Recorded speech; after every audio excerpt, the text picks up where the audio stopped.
Assalamualaikum warahmatullahi wabarakatuh. Perkenalkan, nama saya Titin Fitria. Di sini saya akan mempresentasikan tentang kependudukan dan tenaga kerja guna untuk memenuhi tugas mata kuliah Perekonomian Indonesia yang diampu oleh Bapak Hendra Rustantono MPD.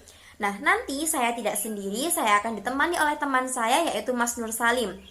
Oke, kita masuk pada pembahasan yang pertama. Pertama-tama saya akan membahas tentang pengertian dari penduduk sendiri. Apa sih penduduk itu? Penduduk adalah semua orang yang berdomisili di suatu tempat selama 6 bulan atau lebih, atau orang yang tinggal di suatu tempat selama kurang dari 6 bulan tapi dengan maksud untuk menetap. Itu adalah pengertian dari penduduk. Pertumbuhan penduduk dipengaruhi oleh 3 komponen, yaitu yang pertama yaitu fertilitas, yang kedua mortalitas, yang ketiga migrasi. Fertilitas sendiri adalah banyaknya bayi yang lahir hidup, itu mempengaruhi terhadap pertumbuhan penduduk. Yang kedua yaitu mortalitas. Mortalitas adalah banyaknya angka kematian.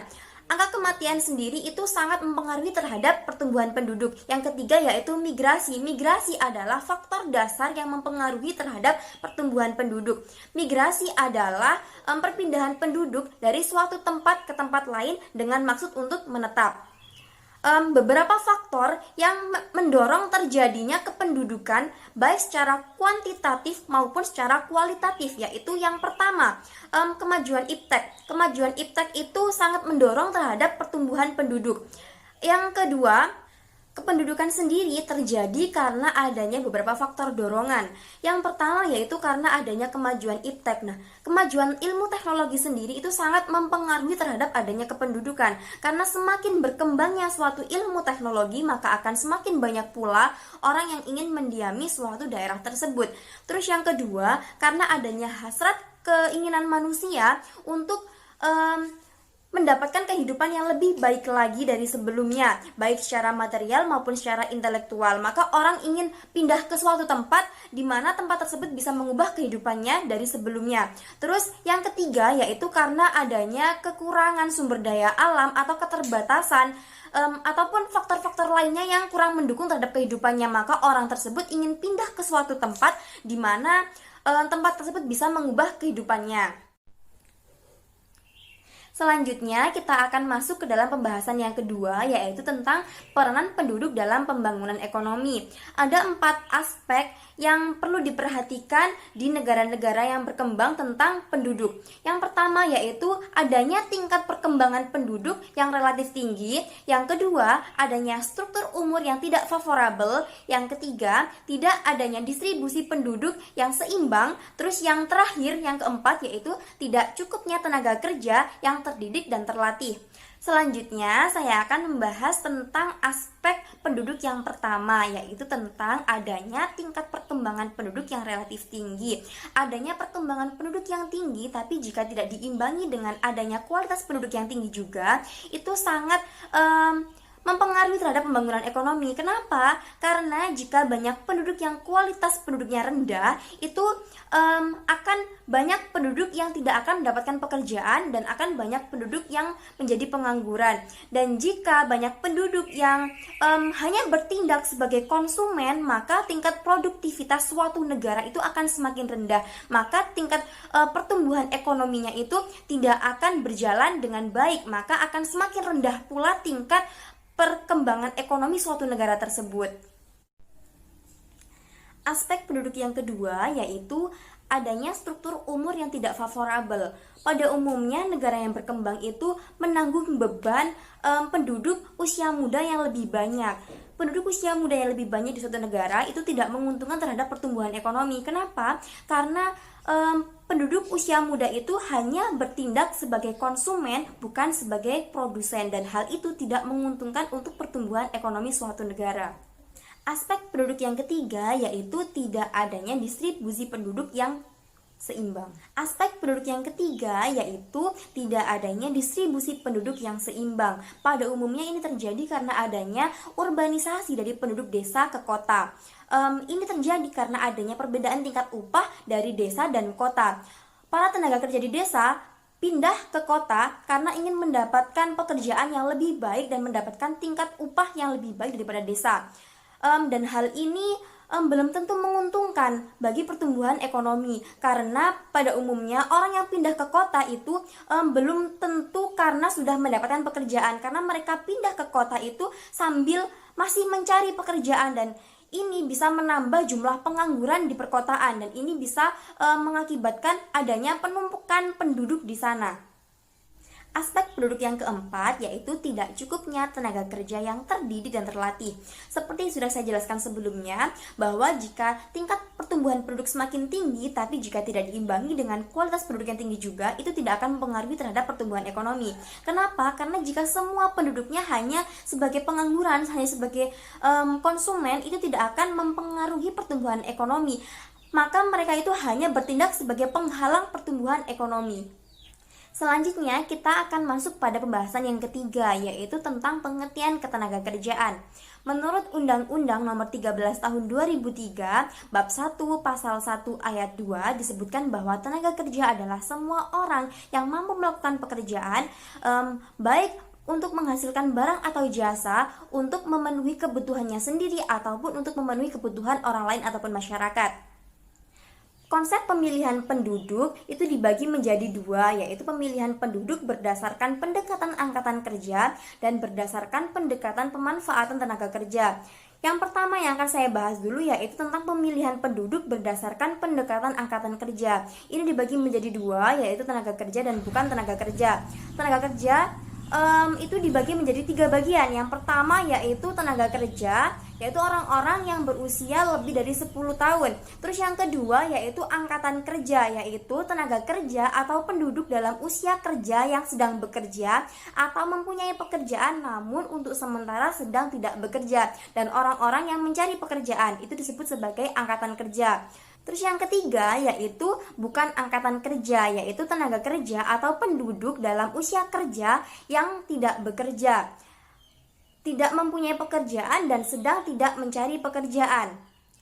Sedangkan untuk bukan tenaga kerja itu adalah penduduk yang berusia kurang dari 10 tahun, itu disebut sebagai bukan tenaga kerja. Selanjutnya, saya akan membahas tentang pemilihan penduduk berdasarkan pendekatan pemanfaatan tenaga kerja. Ini dibagi menjadi dua, yaitu yang pertama, orang yang bekerja penuh, yaitu tenaga kerja yang bersangkutan yang termanfaatkan secara cukup dan secara optimal. Terus yang kedua, yaitu orang yang setengah menganggur, yaitu bekerja tapi tenaganya kurang termanfaatkan diukur dari jurahan jam kerja yang dilakukan. Mungkin itu yang dapat saya sampaikan. Untuk materi selanjutnya akan disampaikan oleh teman saya yaitu Mas Nur Salim. Jika ada kurang lebihnya saya mohon maaf. Terima kasih. Wassalamualaikum warahmatullahi wabarakatuh. Assalamualaikum warahmatullahi wabarakatuh. Saya Nur Salim dari Prodi IPS semester 4. Saya akan melanjutkan dari pemateri 1, yaitu ketenagakerjaan dan tingkat upah. 1. Lapangan, status, dan jenis pekerjaan. Lapangan pekerjaan utama bagi rakyat Indonesia masih di sektor pertanian. Sampai tahun 1994, separuh dari jumlah pekerja menyadari bahwa sektor pertanian sebagai sumber nafkah bagi utamanya. Sektor perdagangan dan sektor jasa menempati kedudukan kedua dan ketiga. Kemudian sektor industri pengelolaan berada di urutan berikutnya. Menurut hasil survei ekonomi nasional atau Susenas tahun 1994, proporsi pekerja perempuan yang bekerja di sektor pertanian di daerah pedesaan tidak berada jauh dengan pekerjaan laki-laki. Sebaliknya, di daerah perkantoran, pekerja petani lebih banyak dilakukan oleh pekerja laki-laki. Sektor perdagangan dan sektor industri, baik di perkotaan maupun pedesaan, mendominasikan oleh pekerja perempuan. Di lain pihak, sektor pembangunan dan sektor komunikasi di perkotaan maupun pedesaan didominasikan oleh pekerja laki-laki. Ditinjau menurut status dari pekerjaan utamanya, yaitu buruh atau karyawan atau pegawai. Yang kedua, jam kerja. Menilai seorang bekerja atau pengangguran semata-mata berdasarkan apakah ia mempunyai pekerjaan atau tidak sesungguhnya kurang memadai. Pendekatan ini semacam itu mengabaikan kadar manfaat tenaga kerja yang bersangkutan. Seseorang bisa saja tergolong tidak menganggur karena ia bekerja mempunyai pekerjaan, akan tetapi pekerjaannya bekerja tidak dalam kapasitas penuh, maka sesungguhnya ia setengah menganggur atau mengangguran secara terselubung. Oleh karena itu, jam kerja yang dicurahkan perlu turut untuk dipertimbangkan. Yang ketiga adalah tingkat upah. Upah tertinggi bagi pekerja yang berstatus karyawan atau buruh adalah di sektor pertambangan. Tingkat upah pekerja Indonesia, khususnya pekerja rendahan atau buruh kasar, sangat rendah. Hal itu bisa diukur dengan membandingkan terhadap kebutuhan fisik minimum. Variasi tingkat upah hanya terdiri antar lapangan usaha atau secara sektoral, akan tetapi juga secara regional atau antar wilayah di tanah air, serta secara jenis kelamin. Dalam perbandingan jenis kelamin di sektor industri pengolahan, hampir semua wilayah tanah air pekerja laki-laki menerima upah lebih tinggi dibandingkan pekerja perempuan. Pembedaannya, tingkat upah antar jenis kelamin di sektor industri pengolahan berlaku umum di semua subsektor. Kesenjangan upah buruh berlangsung pula antar jenjang. Hal ini bisa ditelaah melalui perbandingan upah rata-rata tertinggi, upah rata-rata terendah. Materi selanjutnya adalah kebijakan untuk mengatasi masalah kependudukan dan tenaga kerja. Yang ke-1, kebijakan untuk mengatasi masalah kependudukan. A. Jumlah penduduk dan pertumbuhan diatasi dengan program KB atau keluarga berencana agar terwujud normal, bahagia, dan sejahtera. Yang kedua, persebaran kepadatan penduduk diatasi dengan program transmigrasi dan pembangunan lebih efektif di kawasan Indonesia Timur. Yang ketiga, tingkat kesehatan yang rendah diatasi dengan pembangunan fasilitas kesehatan seperti pusat kesehatan masyarakat atau puskesmas dan rumah sakit umum daerah atau RSUD. Yang keempat, tingkat pendidikan yang rendah diatasi dengan penyediaan fasilitas pendidikan yang lebih lengkap dan merata. Selanjutnya, menciptakan kurikulum pendidikan yang sesuai dengan kebutuhan pasar dan tenaga kerja. Yang selanjutnya, meningkatkan kualitas tenaga pelajar, guru atau dosen di lembaga pendidikan milik pemerintah. Dan yang keempat, menyediakan program pelatihan bagi para pelajar dan pencari kerja. Dan yang selanjutnya, mempelopori riset dan menemukan penemuan baru di bidang iptek di lembaga-lembaga pemerintah. Dan yang kelima, tingkat pendapatan yang rendah diatasi dengan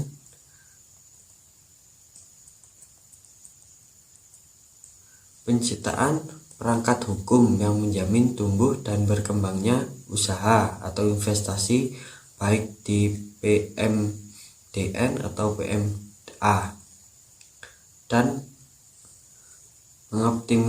mengoptimalisasi peranan BUMN dalam kegiatan perekonomian sehingga dapat lebih banyak menyerap tenaga kerja. Yang C, yang selanjutnya menyederhanakan birokrasi dalam perizinan usaha. Pembangunan menyediakan fasilitas umum, jalan atau telepon sehingga dapat mendorong kegiatan ekonomi. Dan kedua yaitu kebijakan untuk mengatasi masalah ketenagakerjaan. 1. Peningkatan kualitas penduduk melalui program peluasan pendidikan dan perbaikan mutu pendidikan. Kedua, pembinaan dan pengembangan kesepakatan kerja dan produktivitas melalui program pengembangan produktivitas dan pembinaan lembaga produktivitas. Dan yang ketiga, pendayagunaan dan penerbangan tenaga kerja melalui proses perencanaan tenaga kerja, sistem informasi, bursa kerja terpadu, dan seterusnya. Dan yang keempat, pelatihan dan peningkatan keterampilan tenaga kerja melalui program kemitraan pelatihan, pemagangan, serta perbaikan metode dan sistem informasi pelatihan.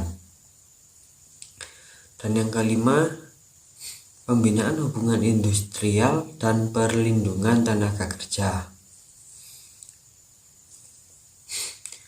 Yang selanjutnya, kebijakan untuk mengatasi masalah pengangguran. 1. Bagi penganggur sendiri dapat mengembangkan kreativitas melalui berwirausaha mandiri.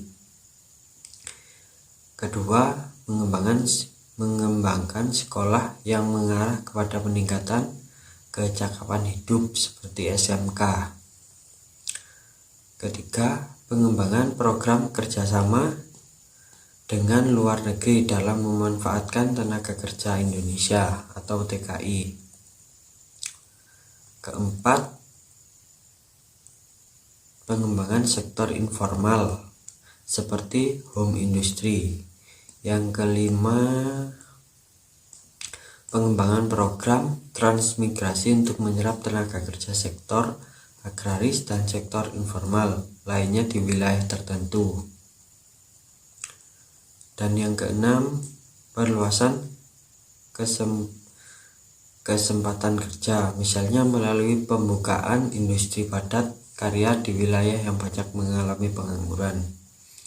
Yang ketujuh, peningkatan investasi baik bersifat pengembangan maupun investasi melalui pendirian usaha-usaha baru yang dapat menyerap tenaga kerja. Yang kedelapan, pembukaan proyek-proyek umum. Hal ini bisa dilakukan oleh pemerintah seperti pembangunan jalan raya, jembatan, dan lain-lain. Dan yang terakhir, mengadakan pendidikan atau pelatihan yang bersifat praktis sehingga seorang tidak harus mengganggu kesempatan kerja yang tidak sebanding dengan pencari pekerja. Terima kasih atas perhatiannya. Kurang lebihnya mohon maaf. Wassalamualaikum warahmatullahi wabarakatuh.